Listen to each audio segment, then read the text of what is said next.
Hey, I'm here with my buddy Jake Wawinga. Did I say that right? Yep. And we're going to do a little quick changing shapes, how to use Drumagog tutorial. Okay, so the snare kick drum sounds terrible, right? So we need to do a sample replacement for changing shapes on both the kick and snare. First thing I'm going to do is going to make some submixes here for the kick and snare. And so I'm going to make a kick drum submix, a mono aux input right here, and we're going to call that kick. Because you always got to submix your kicks and your snares, otherwise you're going to be doing lots of painful processing on multiple things. I'm going to make one new mono snare drum aux send.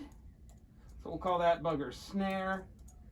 And I'm going to source that guy from a mono 7 there, mono 7, bus 7. That's going to be, how did I do that? Sorry, this is not my computer. I'm not really familiar with this mouse. I'm not very fast at it. This is the kick bus feeding that bugger.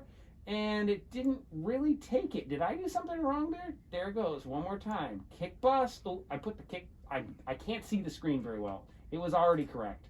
Let's put that. This is bad. This is bad. Do I retake the video? Hell no. I've got the kick feeding the kick bus.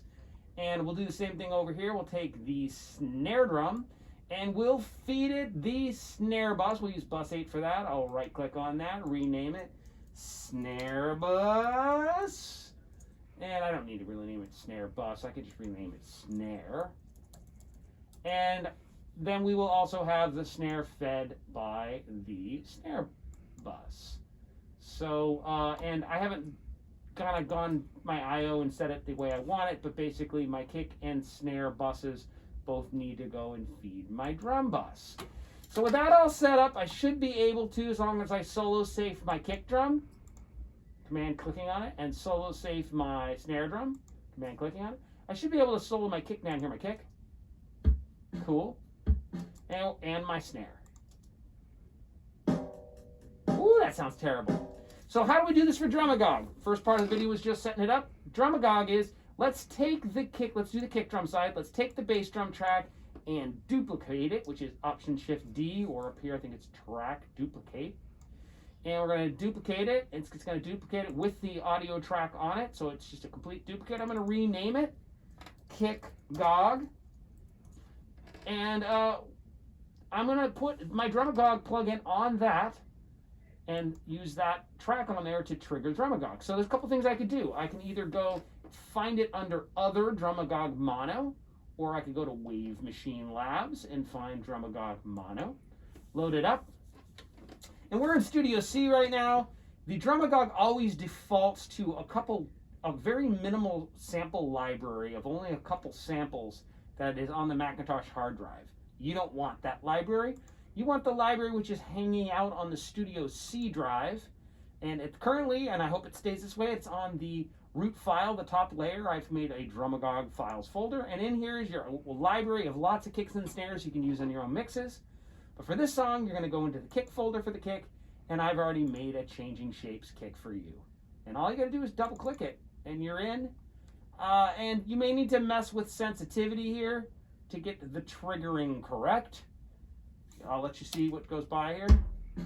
If your sensitivity is too high, you won't hear it. Sensitivity is too low, the hi-hats will trigger it. You don't want that, right?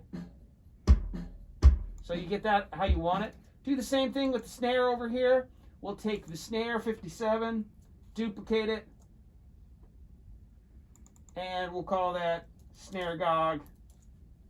And we'll put Drumagog on there again. That is under Other Mono Drumagog. And it is also defaulting to the cheesy little empty library, which we don't want. You want to go to the Studio C drive, go to the root level, find the Drumagog files, open up snares, and look for Changing Shape Snare, which is under C. There it is, Changing Shape Snare. Double click to load it. Press play. I don't know if I'm soloing anymore. I'm soloing the kick still. Let's solo the snare, and I might need to mess with the threshold. Pretty good. There's lots of things, other things you can do with this thing, including changing the pitch, which can be kind of useful sometimes to align it up with a sample. And, you know, there's lots of other cool things you can do, and I definitely recommend you explore YouTube and learn those. But this is enough to get you started. Cool? Bye-bye.